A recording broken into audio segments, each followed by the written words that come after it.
السلام علیکم ورحمۃ اللہ وبرکاتہ۔ پیارے والدین، پچھلی 2 ویڈیوز میں ہم نے سیکھا کہ اسلامی تربیت کا آغاز اللہ کی محبت سے ہوتا ہے اور ماں باپ کو اپنے بچوں کے لیے بہترین نمونہ بننا چاہیے۔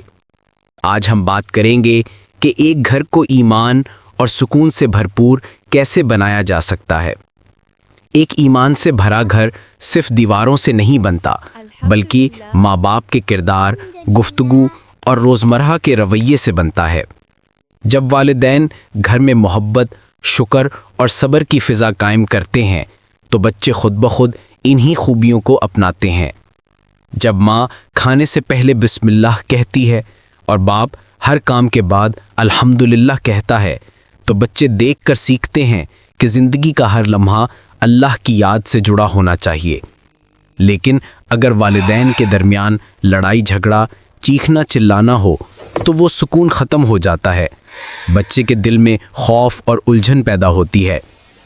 اسلام ہمیں سکھاتا ہے کہ نرمی، معافی اور صبر ہی حقیقی ایمان کی علامت ہیں۔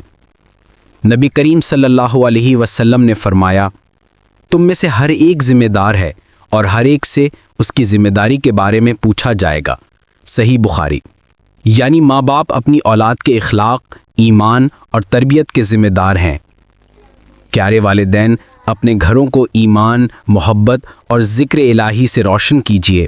اللہ تعالی ہمیں توفیق دے کہ ہم اپنے بچوں کے لیے ایسے گھر بنائیں جہاں دلوں میں ایمان ہو، زبان پر شکر ہو اور زندگی میں سکون ہو۔ آمین۔ السلام علیکم ورحمۃ اللہ وبرکاتہ۔ For more educational videos and stories, subscribe our channel and follow the Facebook page.